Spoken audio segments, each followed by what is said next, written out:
I repaired the tap on the yacht, and my son-in-law contemptuously said, "Plumbers have no place here." He mocked me, considering me a pathetic pensioner on a rented boat, trying to look rich. Then I looked him in the eye and said, "This is my yacht." Their reaction was priceless. You won't believe what I did next. Before we continue, please subscribe to the channel and let us know where you are listening in the comments. The brass fittings caught the afternoon sun like scattered coins across the yacht's pristine deck.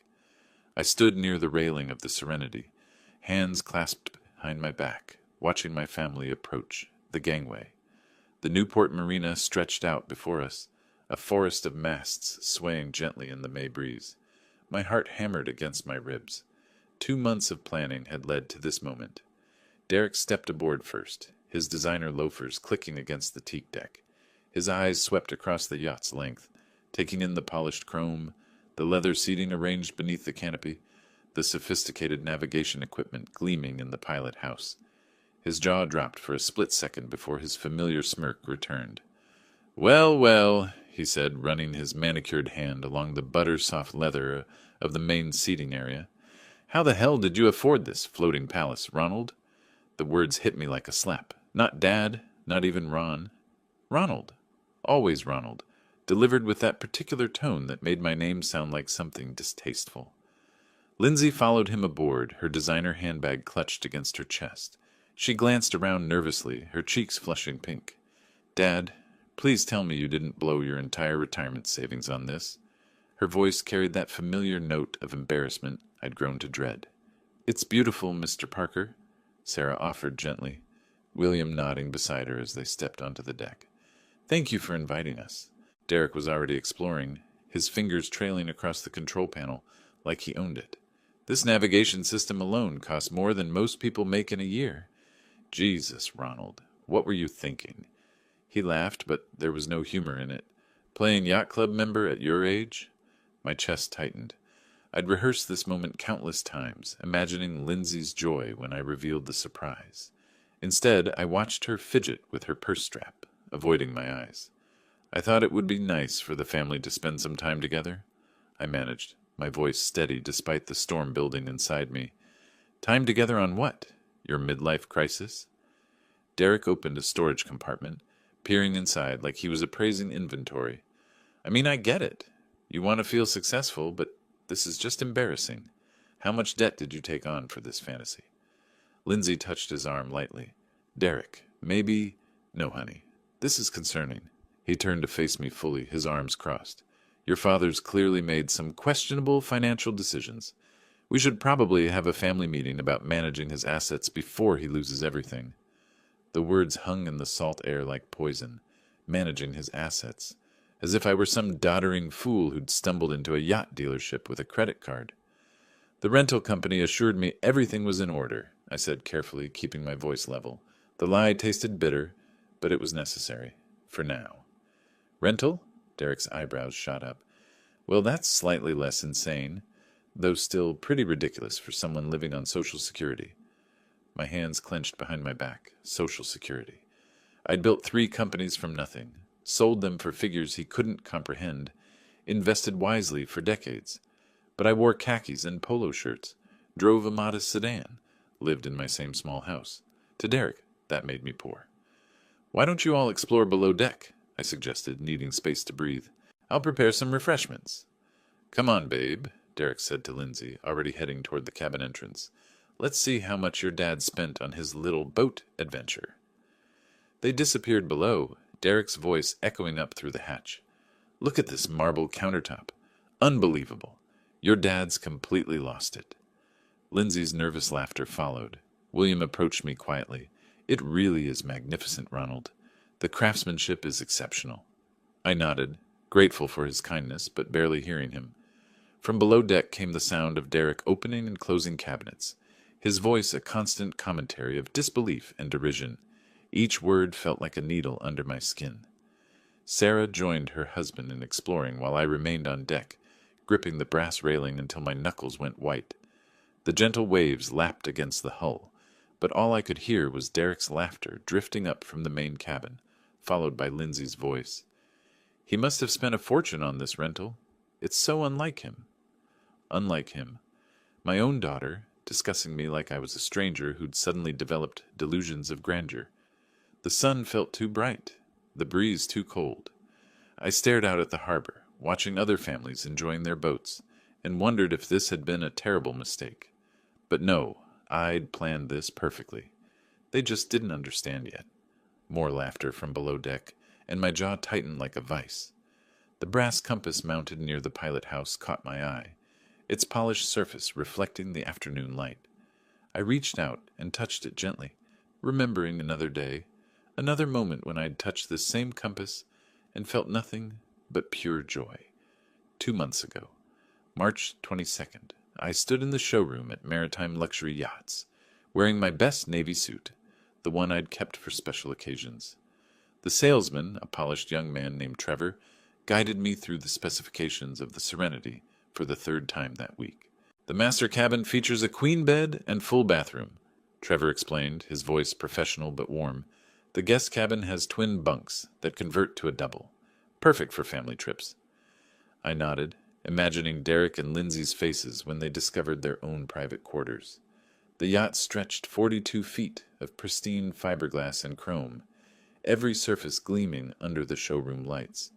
I ran my hand along the same brass compass, thinking about teaching future grandchildren to navigate by the stars. "And you're certain about the financing terms?" I asked, though I'd already decided. The $2.8 million check was folded in my jacket pocket, drawn on an account Derek couldn't imagine existed. "Absolutely, Mr. Parker. Full payment today means immediate delivery after the safety inspection and registration." Trevor smiled. "Your family is going to love this surprise." My family. I'd been planning this moment since Lindsay's birthday the previous month, when she'd mentioned missing our old fishing trips. "I wish we could just escape on a boat somewhere," she'd said, looking tired from Derek's constant complaints about their finances. Here was the solution: a floating sanctuary where we could rebuild our relationship, away from Derek's endless need to diminish everyone around him. I'd even researched family-friendly routes along the New England coast, imagining weekends where Lindsay could rediscover her love of the water. "I'd like to add some personal touches," I told Trevor. "Family photos in the main cabin. Maybe install a sound system for music during dinners." "Of course, we can coordinate with our interior design team." I signed the papers with a steady hand, my excitement building with each signature. This wasn't just a yacht purchase, it was an investment in healing. The money came from Margaret's life insurance, funds I'd been saving for something meaningful.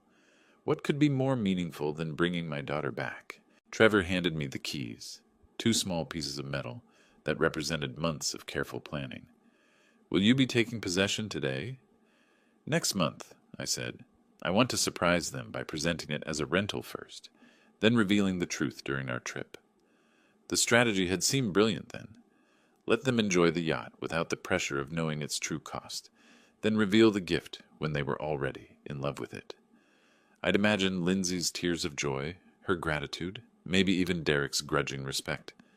Standing there in the showroom, holding those keys, I'd felt more hopeful than I had in years. My modest lifestyle had served its purpose. Everyone underestimated my resources. The surprise would be complete. "Your daughter is going to be so proud," Trevor had said, shaking my hand. "Proud." Yes, I'd imagined that too. Present moment. I opened my eyes, the memory dissolving like morning mist. The harbor stretched before me, unchanged, but everything felt different now. Below deck I could still hear Derek's voice, though the words were muffled by distance and deck planking. Footsteps approached on the teak deck behind me. I straightened my shoulders, feeling something shift inside my chest. The hope that had carried me through 2 months of planning was crystallizing into something harder, colder. The generous father who'd signed those papers in March was learning a valuable lesson about the nature of gratitude. I turned as my family emerged from below deck, Derek's face flushed with what I now recognized as contemptuous amusement. The brass compass caught the light again, but this time it reminded me of something else entirely. Navigation required knowing exactly where you stood before plotting your course. "Ronald, this is absolutely magnificent." William's voice carried genuine appreciation as he emerged from the yacht's stairway, his weathered businessman's hands trailing along the polished handrail. "The craftsmanship is extraordinary. You've chosen something truly special." His words felt like cool water on a burn. I straightened slightly, releasing my death grip on the brass railing. Sarah followed behind him, her silver hair catching the afternoon light, eyes bright with sincere admiration. "The woodwork below is stunning," she added, settling her light cardigan around her shoulders. "That mahogany dining table, it's museum quality." Derek snorted, stepping up behind his parents with Lindsay close beside him. "Yeah, well, when you're spending someone else's money on a rental, might as well go big, right?" He gestured expansively at the yacht's gleaming surfaces. "Dad probably spent more on this weekend than Ronald makes in 6 months." The comparison hit like a physical blow. William stiffened almost imperceptibly, while Sarah's smile faltered for just a moment. Lindsay let out that nervous laugh I'd grown to dread, the sound sharp against the gentle lapping of waves. "Derek," William said quietly, but his son was already moving past them, running his fingers along the chrome fittings like he was appraising merchandise. "I mean, look at this sound system," Derek continued, touching buttons on the entertainment console. "Top of the line. The rental company probably charges extra for every feature. What's this costing you, Ronald? $2,000 for the weekend? 3? My jaw clenched. 3,000 wouldn't cover the monthly dock fees. "It's beautiful, Dad," Lindsay said, but her tone carried that familiar note of worried embarrassment. "Though maybe next time we could do something more practical? More practical, like miniature golf or a chain restaurant, something appropriately modest for her father's presumed circumstances." "Should we head below for lunch?" I managed, my voice steady despite the storm building inside my chest. "I've prepared some refreshments." "Lunch on the yacht!" Derek clapped his hands together mockingly. "Living the dream, Ronald. Too bad it's just for a weekend." William's frown deepened as we moved toward the salon's entrance. I led the way down the few steps into the main cabin, the mahogany dining table gleaming under soft overhead lighting. The setting was perfect. Bone china, crystal glasses, silver utensils arranged with careful precision. Everything I'd planned to make this moment special. "Oh my," Sarah breathed, taking in the elegant table setting. "Ronald, this is lovely.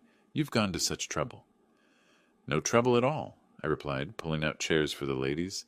Sarah sat gracefully, while Lindsay perched nervously on the edge of her seat.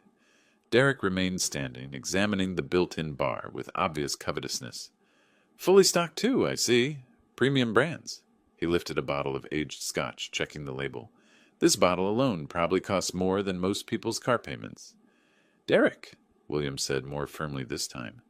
"What? I'm just appreciating the finer things in life." Derek's grin was sharp-edged. "Not everyone gets to play millionaire for a weekend." The words hung in the air like smoke. Sarah busied herself with her napkin, while William studied his son with growing disapproval. Lindsay's face flushed pink, caught between defending her husband and apologizing for him. I served the meal mechanically. Grilled salmon, roasted vegetables, a crisp white wine that cost more than Derek imagined. Each plate placed with careful precision while my mind churned with memories of the yacht showroom, of Trevor's encouraging words, of my naive hope that this gift would bridge the growing chasm between my daughter and me. "This is delicious," William offered, clearly trying to restore some civility to the gathering. "Dad always was a good cook," Lindsay said softly. "Yeah, well, when you have all day and nothing else to do," Derek's voice trailed off meaningfully as he cut his salmon. "Retirement must be nice. No responsibilities, no pressure to provide for anyone." The fork trembled slightly in my hand. No pressure to provide. I'd provided for 3 decades, built companies from nothing, created wealth beyond his comprehension. Now I was offering my greatest treasure, this floating sanctuary purchased with my beloved Margaret's memory, and receiving nothing but contempt in return. "Derek," William's voice carried a warning now. Perhaps what, Dad?" Derek looked up from his plate, eyes bright with challenge. "I'm just making conversation. Isn't that what family dinners are about?" The silence stretched taut as a piano wire. Sarah reached for her wineglass with slightly shaking fingers. Lindsay stared at her food like it might provide escape. William's jaw worked silently, a father watching his son reveal himself as someone he didn't recognize. and I sat at the head of my $2.8 million table, serving my ungrateful family a meal they'd never appreciate, feeling something cold and calculating crystallize in my chest where warmth used to live. Derek raised his glass in a mock toast. To family adventures we can't afford. The clink of Derek's glass against the table marked the end of civilized pretense. William set down his fork with deliberate precision, the sound sharp in the sudden quiet. Sarah's hand trembled as she reached for her water glass. "That's enough." My voice cut through the tension like a blade through silk. "You will stop this behavior immediately." Derek's eyebrows shot up in theatrical surprise. "Behavior? I'm just being honest about the situation. Someone in this family should acknowledge reality." "The reality," I said, each word measured and controlled, "is that you're a guest on this yacht. You will show appropriate respect or you will leave." Lindsay's intake of breath was audible. She'd never heard me speak to Derek with such firmness. Neither had Derek, judging by the way his smirk faltered for a fraction of a second before returning full force. "Guest?" Derek laughed, but it sounded forced now. "Come on, Ronald. We're family. I can't express concern about your financial decisions?" "Your concern?" I replied, setting my own utensils down with careful precision. "Sounds remarkably like mockery." William cleared his throat uncomfortably. "Son, perhaps we should what?" Derek's voice rose slightly, his composure cracking. "Pretend Ronald isn't making questionable choices? Pretend this yacht rental isn't way beyond his means?" He gestured around the elegant cabin. "Look at this place. The rental fees alone could probably fund his groceries for months." The calculation in his eyes was naked now, measuring cost against my perceived worth, finding me desperately wanting. He leaned back in his chair, arms crossed, the picture of smug superiority. "I built a successful IT consulting firm from nothing," he continued, his voice gaining confidence. "I understand money, understand value. And this?"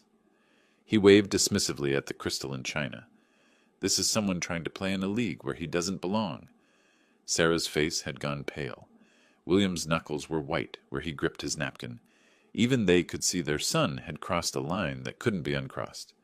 But Lindsay, my own daughter, nodded slightly. A tiny motion, barely perceptible, but I caught it. She agreed with him.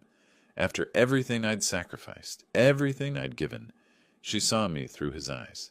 A pathetic old man pretending to wealth he didn't possess. The betrayal hit harder than any of Derek's insults. "I think," I said, my voice deadly quiet, "you should excuse yourself from this table." Derek's laugh was sharp as breaking glass. "Excuse myself? From a rented yacht?" He stood abruptly, his chair scraping against the floor. "Maybe I will. Suddenly the air feels a bit stifling in here." He moved toward the stairs leading to the deck, pausing at the threshold. "Don't worry about cleaning up, Ronald. I'm sure the rental company has people for that. Wouldn't want you to strain yourself." His footsteps echoed on the deck above us, deliberately heavy, claiming space that wasn't his to claim. The salon fell silent except for the gentle creaking of the yacht against its moorings. William spoke first, his voice thick with embarrassment. "Ronald, I apologize. That was completely unacceptable." "Inexcusable?" Sarah added, her eyes bright with unshed tears. "I don't know what's gotten into him." Lindsay said nothing, staring at her untouched salmon, like it held the secrets of the universe. When she finally looked up, her eyes were defensive. "He's just protective of family finances," she said quietly. "We've been talking about buying a house, and money is tight, and seeing this—" She gestured helplessly around the cabin. "It's hard to understand the priorities." The priorities. My priority had been creating a memory, a gift, a bridge back to the daughter I was losing. Her priority was maintaining her husband's comfortable illusions about his superiority. I stood slowly, gathering plates with steady hands despite the earthquake happening inside my chest. Of course, I understand completely. But I understood more than she realized. I understood that my generous father's heart had been naive, that love wasn't enough to overcome contempt, that respect couldn't be bought with gifts. I also understood that Derek had just made the gravest mistake of his life. From above deck came the sound of cabinet doors opening and closing, Derek exploring areas he had no business accessing, making himself at home on what he thought was someone else's yacht. The irony would have been amusing if it hadn't been so infuriating. "I'll just tidy up," I said, stacking plates with mechanical precision. "Why don't you all enjoy the afternoon air on deck?" As they filed out, leaving me alone with the ruins of my carefully planned meal, I allowed myself one moment of pure crystalline rage. Then I began to plan. Derek wanted to play games with someone he thought was beneath him. He was about to discover just how wrong he could be. The sound of Derek's footsteps retreated across the deck above us, each step deliberate and heavy with wounded pride. I continued stacking plates with mechanical precision, but my mind was racing. That look in his eyes when he'd stood from the table, I'd seen it before in boardrooms, when lesser men realized they'd been outmaneuvered. "I should probably check on him," Lindsay said softly, half rising from her chair. "Let him cool off," William advised, his voice carrying the weight of paternal disappointment. "He needs time to think about his behavior."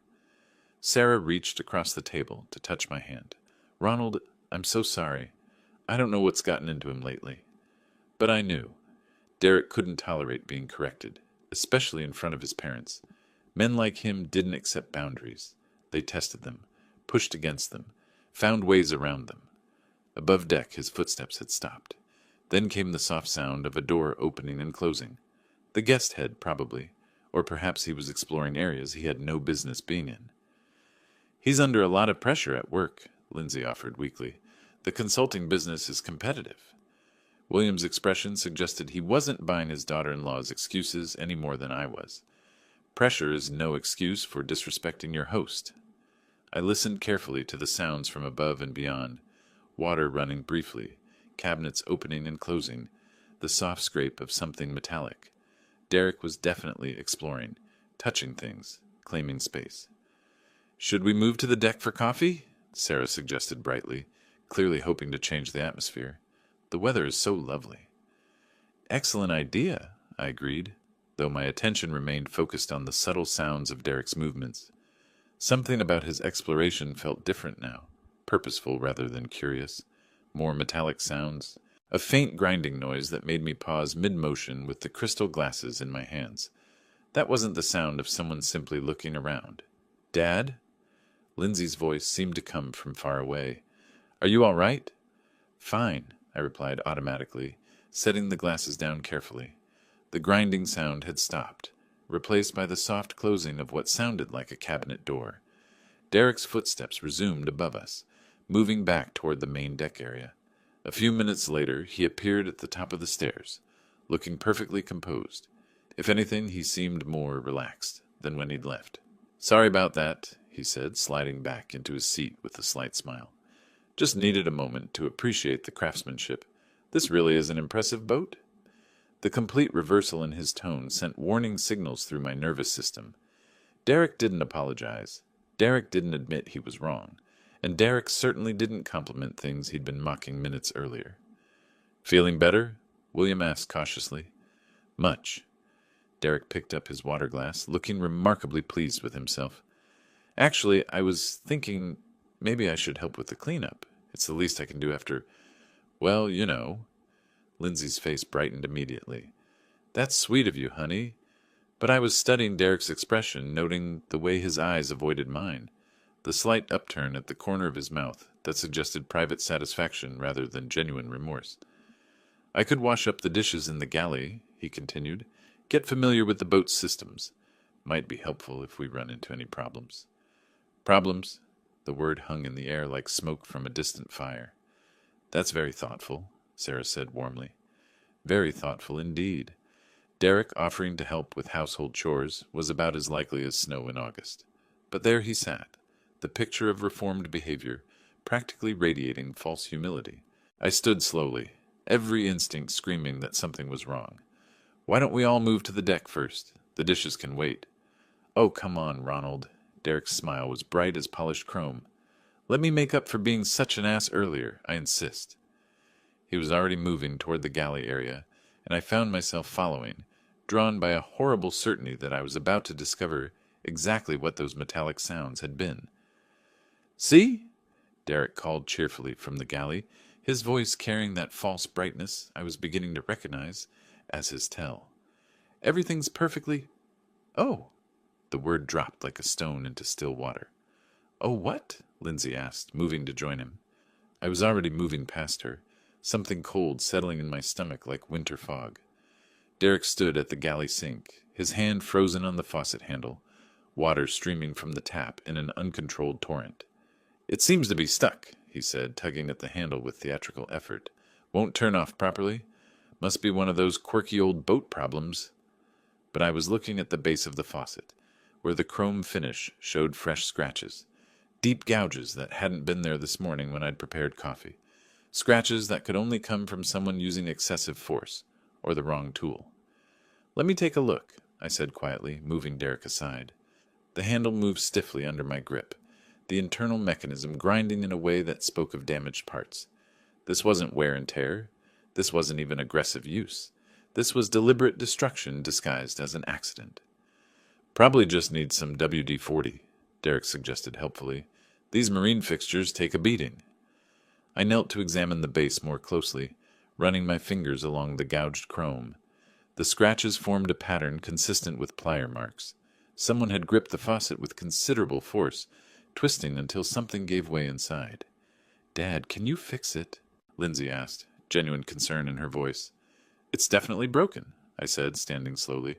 "The internal valve mechanism has been damaged." Derek nodded sympathetically. "Rental equipment, you know? Probably gets rough treatment from previous guests. Good thing it happened now instead of in the middle of the night." The casualness of his explanation, the way he immediately shifted blame to imaginary previous renters, confirmed what I already knew. But confronting him here in front of everyone would accomplish nothing except creating a scene. "I should contact the marina," I said carefully. "See about getting a repair technician out here." "On a Saturday?" Derek shook his head. "Good luck with that. You might be stuck with it for the weekend." The barely concealed satisfaction in his voice made my hands clench involuntarily. He was enjoying this. Not just the inconvenience he'd caused, but the opportunity to play the helpful, sympathetic family member while I dealt with rental problems. William approached, examining the faucet with a businessman's eye for detail. "That's odd. The damage looks almost deliberate." Derek's smile never wavered. "Salt air is murder on these fittings. Probably been corroding for months." But William was frowning now, his engineer's background making him see what Derek hoped to hide. "Ronald, this looks like tool marks. See these gouges here?" "Could be from previous repair attempts," Derek suggested quickly. "You know how it is. Someone tries to fix something themselves, makes it worse." The lie came so smoothly, so naturally, that I almost admired its audacity. Derek was betting that his word as family would carry more weight than evidence, that no one would seriously consider he might deliberately sabotage his host's property. "I'll need to check the boat's maintenance manual," I said finally. "See what the manufacturer recommends for this type of failure." What I actually needed was to check the security cameras I'd had installed last month, high-definition recordings that would show exactly what Derek had done and when. "Want me to help look?" Derek offered. "I'm pretty good with technical stuff." "No need," I replied, forcing a smile. "I know where everything is." He shrugged, the picture of disappointed helpfulness. "Whatever you think is best. Just trying to pitch in." As the family moved back toward the deck area, Derek lingered for a moment, ostensibly checking that the water was fully turned off. But I caught him glancing around the galley with the satisfied air of someone admiring his handiwork. "Funny how these things happen," he said conversationally. "One minute everything's fine, the next minute you've got a repair bill." The threat was subtle but unmistakable. This was just the beginning. Derek had discovered he could damage my property with impunity, safe in the knowledge that his family connection protected him from suspicion. He was about to learn how wrong he could be. I waited until the others were settled on deck, their voices drifting down through the open hatches. Then I moved quietly toward the navigation station where the security system controls were hidden behind an innocuous panel. Derek wanted to play games. He'd just challenged someone who'd been playing at a professional level while he was still learning to tie his shoes. The navigation room was tucked behind the main cabin, a compact space lined with electronic equipment that most guests never saw. I slipped inside quietly, closing the door behind me with a soft click. The multiple monitors came to life at the touch of a button, their screens flooding the small space with blue-white light. 8 camera feeds displayed the yacht's interior and deck areas in crisp, high definition. I'd had the system installed last month after reading about yacht thefts in the marina, a precaution that was about to pay dividends in ways I'd never imagined. My fingers moved across the control panel with practiced efficiency, scrolling back to 3:50 p.m. The timestamp in the corner read 15:50:23 when Derek first appeared on camera 3, the one covering the guest head and galley area. There he was, stepping into frame with that same casual confidence he'd displayed all afternoon. At first, his movements were perfectly normal, opening cabinet doors, examining the yacht's amenities, with the entitled curiosity of someone who believed everything belonged to him. Then he approached the faucet. I leaned closer to the monitor, watching Derek test the handle with gentle pressure. The faucet worked perfectly, water flowing smoothly when he turned it on, stopping cleanly when he turned it off. He knew it worked. He knew there was nothing wrong with it. What happened next made my blood run cold. Derek glanced toward the door, confirming he was alone. Then he gripped the faucet handle with both hands and twisted, not the gentle turn of normal use, but a violent wrenching motion that made the camera shake slightly from the transmitted vibration. The timestamp read 15:52:41 when he did it again, this time bracing his foot against the cabinet for leverage. I could see his face clearly now, the concentration as he applied maximum force, the slight smile of satisfaction when something gave way inside the mechanism. He tested his handiwork, watching water stream uncontrollably from the broken fixture. Perfect. Exactly the kind of accident that would embarrass his host and prove his point about inferior rental equipment. But Derek wasn't finished. Camera 4 caught him opening drawers, searching until he found a dish towel to wipe away any metal shavings from his forced entry. He even ran his finger along the base of the faucet, checking for evidence of his sabotage. The methodical cleanup told me everything I needed to know about Derek's character.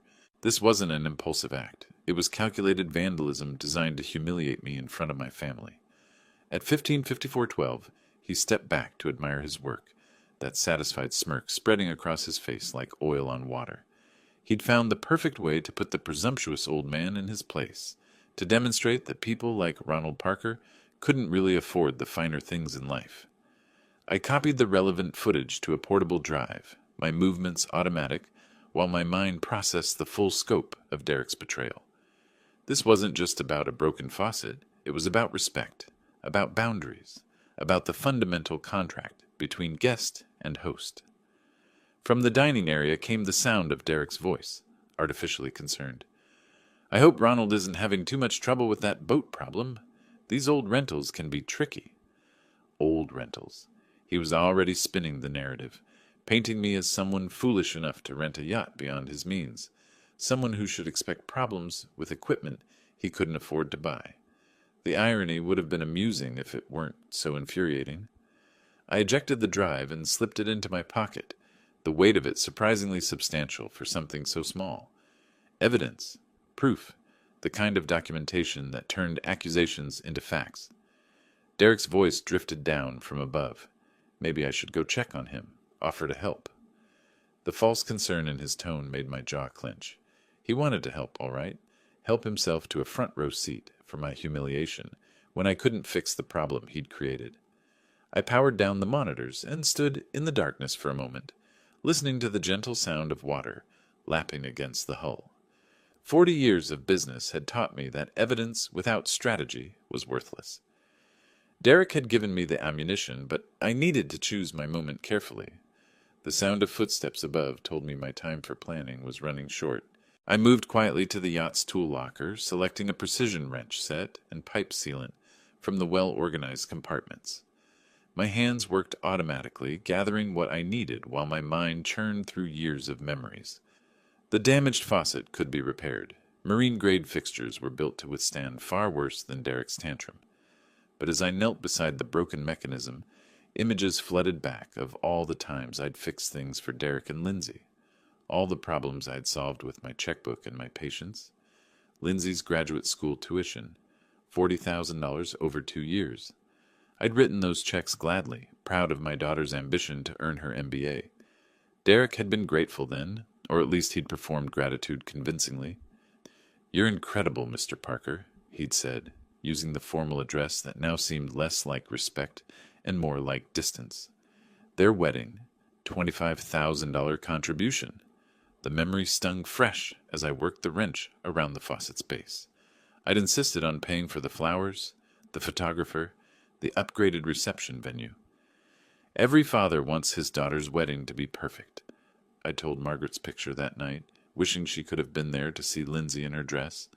Down payment on their house, $60,000. That had been just 2 years ago when Derek's business was experiencing a temporary cash flow issue. He'd sat in my modest kitchen, explaining how a larger down payment would secure better financing terms. His humility had seemed genuine, his gratitude effusive. "This means everything to us, Ronald. I promise you'll never regret helping us build our future." The broken fixture came apart in my hands, revealing the deliberate damage Derek had inflicted. Twisted metal where smooth curves should be, forced threads that would never turn properly again. Just like the relationship between us, I supposed. Emergency car repairs, $5,000. Lindsay's medical bills, $200. The new refrigerator when theirs died. 1-800, Christmas gifts, birthday surprises, anniversary dinners I'd insisted on paying for. The list went on, a decade of generosity that had apparently purchased nothing but contempt. Each act of kindness had been met with Derek's practiced appreciation, his assurances that he'd never forget my support. Yet here I was, kneeling on the floor of my own yacht, repairing damage he'd inflicted out of spite. From above came Derek's voice, louder now. "Should we go check on Ronald? He's been down there quite a while." Lindsay's response was muffled but concerned. Maybe the repair is more complicated than he thought. More complicated?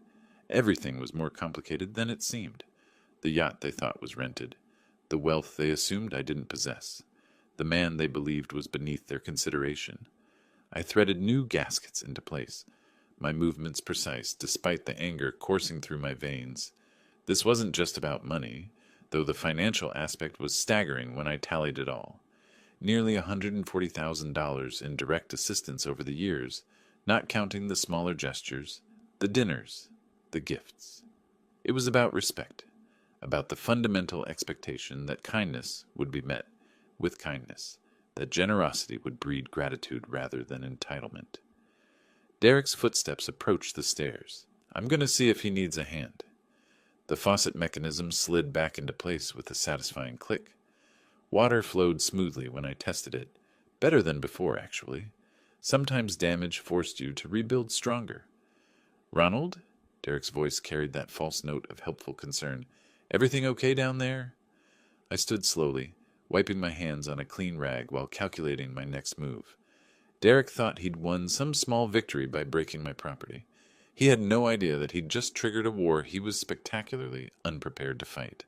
The man approaching to offer his help had never built a business from nothing, had never negotiated million-dollar deals or outmaneuvered competitors who tried to destroy him, had never learned that, in real conflict, the person who controls the information controls the outcome. Derek was about to receive an education in exactly what kind of man he'd chosen to cross. "There he is!" Derek's voice carried across the dining area with theatrical relief as I stepped up from the lower deck. We were starting to worry. How'd the repair go? He was leaning back in his chair, arms crossed in satisfaction, that same smug expression he'd worn when he first stepped aboard. The picture of concerned family member soliciting sympathy for poor Ronald's boat troubles. "The old equipment giving you fits?" he continued with mock sympathy. "I was just telling everyone how these rental companies cut corners on maintenance. Probably haven't serviced that faucet in years." I set my tablet on the dining table with deliberate precision, watching Derek's face as I pulled out a chair. "Actually, Derek, I'd like to ask you something specific about that faucet." "Me?" His eyebrows shot up in theatrical innocence. "I'm no plumber, Ronald, though I did notice the fixture looked pretty corroded when I washed my hands earlier." Lindsay shifted uncomfortably in her seat. "Dad, Derek was just trying to help. He mentioned the water pressure seemed off." "Is that what he mentioned?" I kept my voice level, my eyes fixed on Derek's face. "Because I'm curious about exactly what happened when you were down there." Derek's smile never wavered, but something flickered behind his eyes. A split second of calculation before the performance resumed. Like I said, just use the facilities. Noticed the faucet was acting up, but figured you'd want to handle it yourself. William cleared his throat uncomfortably. Ronald, perhaps we should focus on getting a repair technician. Derek, I interrupted quietly, why did you deliberately break the faucet? The words dropped into the conversation like stones into still water. Derek's laugh was a beat too late, a fraction too loud. Break it? Ronald, what are you talking about? I didn't break anything. Dad, Lindsay's voice carried a warning edge. That's a serious accusation. Derek would never, wouldn't he? I reached for my tablet, powering it on with steady fingers, because I have some footage that might interest everyone. Derek's confidence faltered for just a moment, a micro-expression of concern before the mask snapped back into place. Footage? What footage? The yacht has a security system, I said calmly, watching his face drain of color. 8 cameras, high definition with audio recording. Very thorough coverage. The silence stretched like a taut wire. Derek's Adam's apple bobbed as he swallowed hard, but his voice remained steady. Well, then you'll see exactly what I told you. I used the bathroom, noticed a problem with the faucet, and came back up. We'll see, I agreed, opening the video application. Let's all take a look together. Sarah leaned forward anxiously. Ronald, surely this is unnecessary.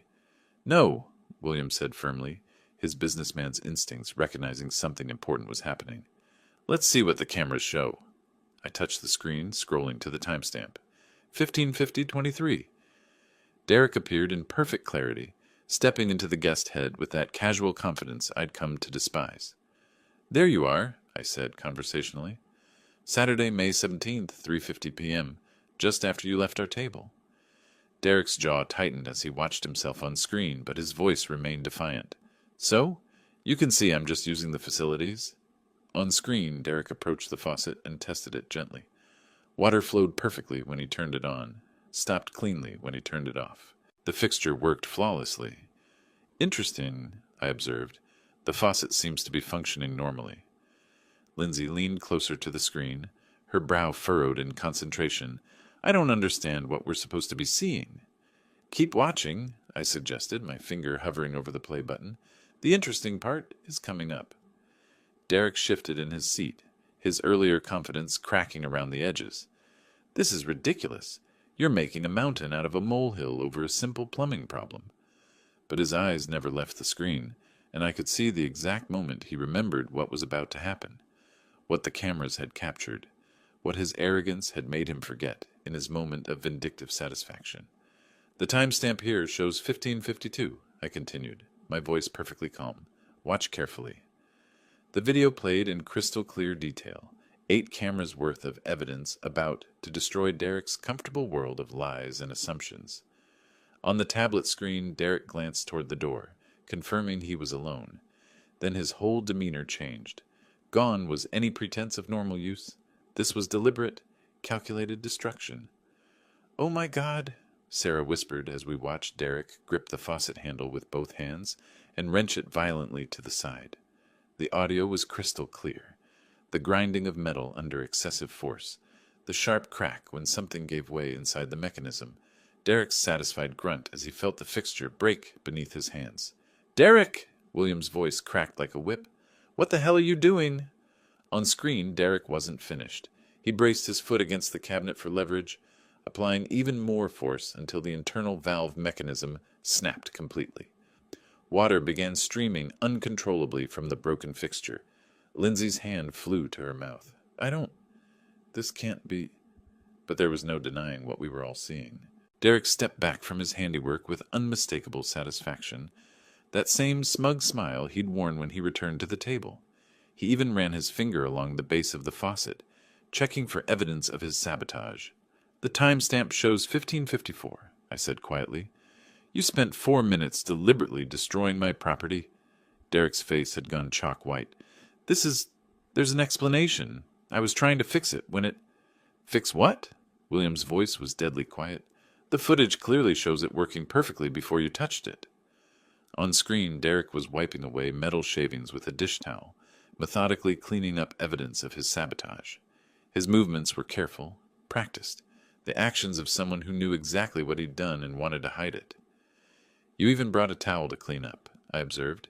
Very thorough. Lindsay was staring at the screen in shock. Derek, how could you?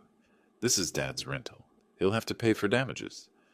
The irony of her words, protecting me from financial responsibility for damage to my own yacht, would have been amusing under different circumstances. Derek's confident mask had completely crumbled. It's not what it looks like. I was trying to help, and it broke, and I panicked. You panicked? William leaned forward, his voice heavy with disappointment. Son, we just watched you deliberately destroy someone else's property. There's no accident here, no misunderstanding. Sarah was dabbing at her eyes with her napkin. Ronald, I'm so ashamed. I don't know what to say. Derek made one last desperate attempt at defense. The faucet was obviously defective. I barely touched it, and it broke. These old boats have problems. Derek! I stopped the video and turned the tablet toward him. Would you like me to play it again? Perhaps in slow motion this time? We can count exactly how many times you wrenched the handle before it broke. The silence that followed was deafening. Derek stared at the frozen image on the screen, himself caught in the act of deliberate sabotage, his face showing clear satisfaction at the damage he'd caused. I think, William said slowly, his voice thick with disgust, we need to discuss this situation very seriously. Derek's last thread of bravado snapped. Fine. Yes, I broke the damn faucet. But can you blame me? Ronald's been acting like some kind of yacht club millionaire all day, throwing money around on rentals he can't afford, trying to make the rest of us feel small. The admission hung in the air like poison gas. Even Derek seemed shocked that he'd finally said it out loud. Lindsay was staring at her husband like she'd never seen him before. You did this on purpose? To hurt my father? To teach him a lesson about living within his means, Derek shot back, his true nature finally emerging without disguise, about not pretending to be something he's not. The perfect opening. I closed the tablet and smiled for the first time all day. Well, Derek, I said quietly, speaking of pretending to be something you're not, I think it's time we discussed exactly what you don't know about this situation. Derek's hands were shaking as he leaned forward in his chair, trying to salvage what remained of his dignity. Look, Ronald, maybe I got a little carried away, but it's just a minor repair on a rental boat. These things happen. Just a minor repair on a rental boat. The words hung in the air like the smell of sulfur after lightning strikes. You're absolutely right, I said quietly, watching his face carefully. This is about understanding what kind of person vandalizes someone else's property for sport. Vandalizes? Derek's voice cracked slightly. Come on, that's a strong word. I was frustrated. Maybe I used a little too much force, but let's keep this in perspective. We're talking about a weekend rental here. William shifted uncomfortably in his seat. Son, we all saw the video. There's no excuse for... Dad, please. Derek's mask was slipping further with each word. I made a mistake, okay? But Ronald's acting like I burned down his house. It's a rented yacht. The insurance will cover it. Rich guys like the owner probably write this stuff off as business expenses anyway. Rich guys like the owner. The irony was so perfect it felt scripted. You keep mentioning that this is a rental, I observed, picking up my tablet and setting it aside with deliberate care. You seem very concerned about the financial implications for the owner. Well, yeah. Derek straightened slightly, sensing an opportunity to regain moral high ground. I mean, you're obviously way over your budget here, Ronald. This whole yacht club fantasy, it's not sustainable. Someone like you trying to play millionaire for a weekend, it's just sad. Lindsay winced visibly. Derek, please don't. Someone like me? I repeated softly. Look, no offense, but let's be realistic. Derek was warming to his theme now, the familiar arrogance creeping back into his voice. You're a retired... what? Plumber? Carpenter? Living on Social Security, trying to impress us with boats you can't afford. It's embarrassing, Sarah gasped audibly. William's face had gone red with shame.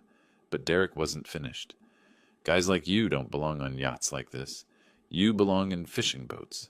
Maybe a pontoon if you save up. This? He gestured around the elegant cabin. This is for people who actually earned it. The silence that followed was absolute. Even the gentle lapping of water against the hull seemed to pause, waiting for what came next. I stood slowly, my hands steady, my voice calm as morning mist. "Derek," I said, "this is my yacht." The words dropped like anvils into still water. Derek's mouth opened, then closed, then opened again without sound emerging. Lindsay's hand flew to her chest. William looked like he'd been struck by lightning. "Your... what?"